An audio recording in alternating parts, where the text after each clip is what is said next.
So hello and welcome to Matt on Books. I'm Matthew Wake. I run the independent English bookstore in Lausanne, Switzerland.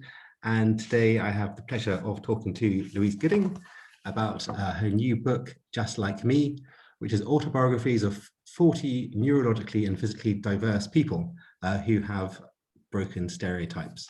Hi, Louise. Hi. Thanks for having me. Well, thank you for coming. It's very cool. Just perhaps to start, you can tell us a little bit about yourself, where you live, what you do, all that kind of stuff. Well, I'm in Zurich, just on the outskirts of Zurich, or the sticks in England, we would call it. Right. In the countryside, so you can hear the cows and the trees. Got the trees. I've been living here for about 8 years now. Mm-hmm. Came over for my husband's job. I was, and I hate the phrase, the trailing housewife at the time. A housefrau. I was exactly the housefrau. And then I've been here for a while. I've had to, learn to adapt and enjoy various changes that this sort of move brings, because I came from England originally, and as you know, there's such a difference in just local cultures and things. So I literally picked up a pen probably about 3 years ago, which is sometimes I get told off that's not very long.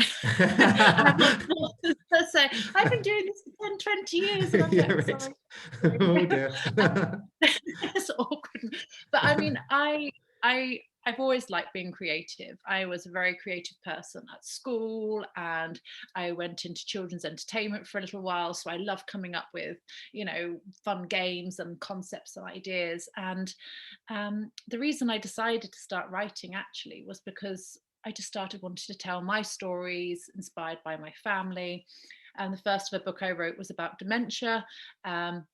That got shelved a little bit when the idea of Just Like Me came out, which has just been a complete passion project of mine, because I have ADHD, so I'm neurodivergent. My youngest has ADHD. My middle daughter has lived with chronic pain, which was quite disability, had a disabling effect. Mm-hmm.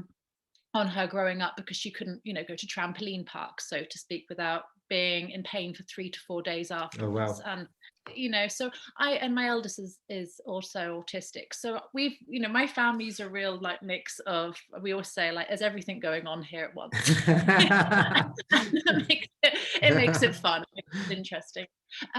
But it's difficult sometimes, because I grew up knowing, what it was like growing up to be different, and how people would maybe judge that, or, Mm-hmm. You would have a conversation, and the minute you would say, oh, I've got ADHD, oh, I'm sorry. And it was just like, not really.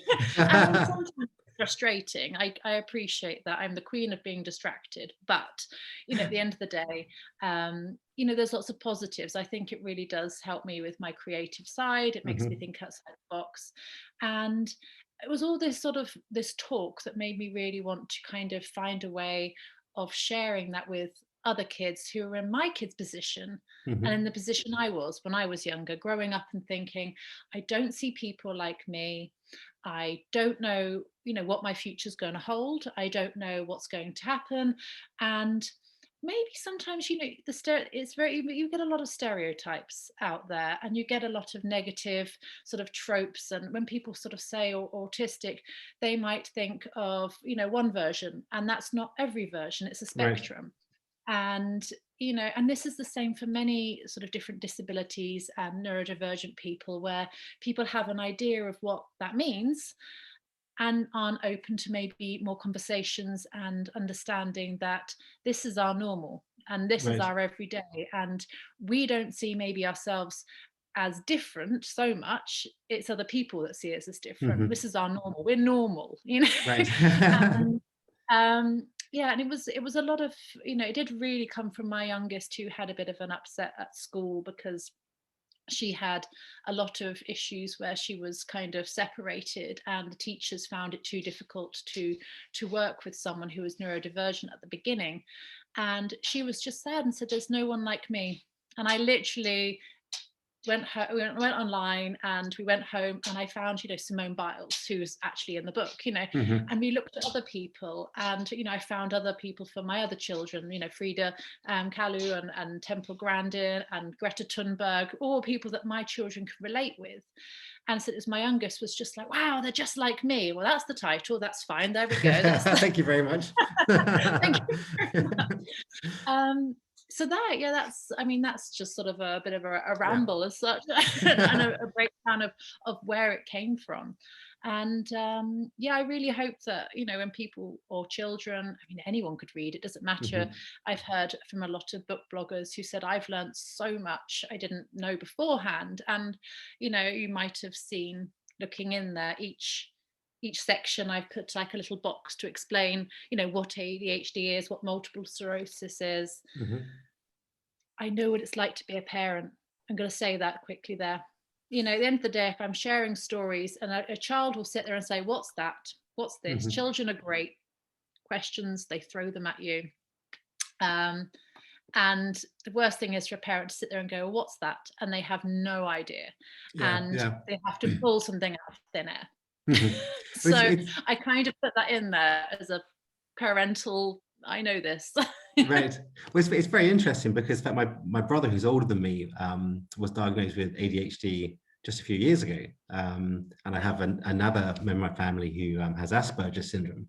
So it's actually I find it very interesting to read about it here, because the explanations are very, very clear, and it's very nice to have a sort of something which is very, very succinct, and also to see the biography of somebody. For example, I think Daniel Radcliffe, if I remember correctly, which surprised me, has I can't remember what it is. Dyspraxia. Thank you. And it's very sort of inspiring to see the ways in which he and everyone else in your book have sort of used, in a sense, those difficulties, overcome them, or have found a creative way, have turned them into a benefit one way or another.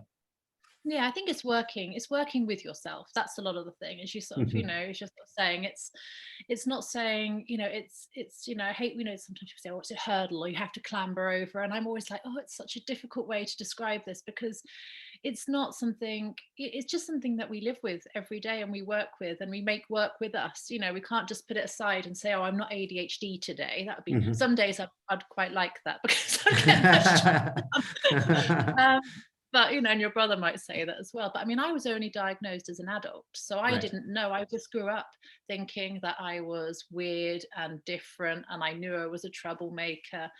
I might have emailed a few of my old teachers to say, oh, look, I've written a book, and I know why I was insane. Sorry about that, but here's a book. And they're great. I've sent some to a few teachers who seem really pleased with that. But it's so difficult, because I just wanted to find a way to have these conversations. And I think living in Switzerland, these conversations are a little bit slower. It's not a problem, it's just different. I think America is really on top of things. There's lots of more integration systems, there's a lot more help. I think in England we have a little bit of that as well.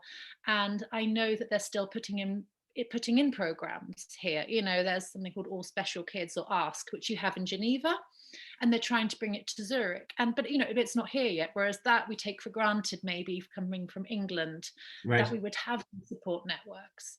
And so you're literally, I think this was my thing, I was living in a country where I didn't have immediate access. And when I looked online and was looking in other support groups, they had some support, but they still didn't have access to this sort of thing, with people and stories. And I kind of wanted to change that, and not just use famous voices, as you might have noticed. You might not know everybody in the book, I hope. Not everybody, no, I have to admit that. Yeah, that was my thing. I wanted to not always, when I talk about, blindness, everyone was like, but Stevie Wonder, surely Stevie Wonder. And I was like, but everybody knows him. That's great. But wouldn't it be cool to talk about someone who's done something at NASA, and who's changed the whole sort of structure to make it accessible for people, like her, and such. And that for me is fascinating to talk about not always just the big names, Right. as much as they're useful, because then everyone recognised instantly, but just to Right. slip in a few new famous faces or new less famous faces. So yeah. Well, I was very pleased to see Matt Haig was in there. Obviously, he's a big author. Apparently, suffers from depression. How did you Yeah. how did you decide on the people? I mean, was it just? I mean, what was the research like? I mean, it seems like such a big canvas. It must be quite difficult to sort of really narrow it down. Well, as I said, each time I looked at something, there's lots of different names that come up. Matt Haig wasn't always the only name that was Right. accessible, but I knew that he would speak volumes to adults and children, because he works across the board as an author, as you know, bookseller. Yeah. So he would appeal to both adults and the children, and he speaks so honestly about it. Whether he's talking to an adult audience or to a younger audience, he kind of talks very thoroughly and open, and I liked his approach. A lot of people sort of say I had that, but it's like a backstory to something else, and he's just, this is part of me. I still have these black dog days. I don't know if you noticed in the picture, the illustrator actually drew a black dog on the table. I don't know if you saw that, and it's the tiniest detail, and if you see there, Oh yes, yep. and they just said, look, I really want to include that, because Matt has said he has these black dogs days that creep in again, now and again. And I was like, that's such a clever way of doing that. And this is the illustrator as well who decided that Frida Kahlo needs to be in her wheelchair. Right. And there's only one portrait Frida painted of herself in her wheelchair. Most people don't know that she had a wheelchair, because it's just not something there. And my illustrator was like, and having the wheelchair, and I was like, thank you. Make it inclusive and actually show this side of things. And I'm really lucky that my illustrators were all really great at research as well. They literally looked at the people they were given. They had 10 each, and they had to also dive into these people's worlds, and Right. brilliant. They did a great job. Your illustrators all seem to have very interesting stories as well. Yeah. They're all mentioned at, they all have a little biography at the back, and we can see who they are. Were these people that you chose, or was this something which the publisher chose for you? How did that work? I have to say, I will give full credit to the publishers, because when we discussed looking for illustrators, I said I would love if we could try and make this an inclusive project where everybody can relate in some way or another to the book. I wanted neurologically and physically diverse illustrators. I was neurologically diverse, so let's just make this a team effort. And I mean, I love my illustrators. They know I champion them and I shout them out constantly. And, my book wouldn't be my book if it wasn't for their contributions. Right. Kathy Hookey, I found. Kathy Hookey was on SCBWI, which is the Children's Society of Writers and Illustrators. It was on a Facebook page. I put a call out saying, looking for illustrators, and this was their first debut book. They were still just learning and trying to get in there. And I literally was like, having you. I recognize you. And yeah, they've done a great job. And then my publishers have found Angel Chang, Melissa Iway, and Katerina Delicassi. Delicari, sorry. And they really just tried their best to reach out, and we had a number of different people, and these 4 styles just were beautiful. These illustrators managed to bring out so much of the character and the people, and I'm really, really proud of the conversations we had and how who we found in the end. I'm really pleased with how that turned out. Do you have a favorite amongst your amongst the 40 people that you have written about? Is there one which you have a particular soft spot for? Cozy Johnson was an interesting one for me, because again, it was one of those people where people were like, if you're talking about AIDS and HIV, it's Freddie Mercury. Right. Again, it's one of these things. And I was like, no, there's this little boy who stood up in front of millions of people worldwide to say, don't fear me, you can hug me, you can love me. I'm just a normal kid who wants a normal education, and please give me a chance. And he stood up in front of millions of people being broadcast worldwide. And, you know, some of the living legacies that, you know, these people left behind are just fantastic.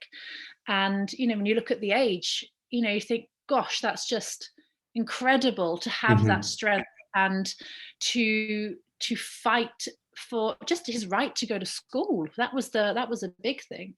And, you know, obviously he you know, we got that, and obviously he really expanded the way people saw kids with HIV and AIDS. And so I think, yeah, for me, he's probably one of my favorites, just because it was just a really fascinating story. And you can actually see his address on YouTube. I think you can find it, and it is really just phenomenal. I don't know if you've seen it before. I haven't. No, I haven't. I have to admit my ignorance here again. Yes, it's okay. It's homework for you. So fantastic. Yeah. Cool. But yeah, homework. I will do it. I shall add a link somewhere. Cool. Well, I think that's sort of more or less all we have time for. I'm just going to show your book again and say that it's available at your local independent bookshop. It's a fantastic book. It sounds like a lot of fun and very educational. So thank you very much, Louise. It's been very nice speaking to you. Thank you. Okay.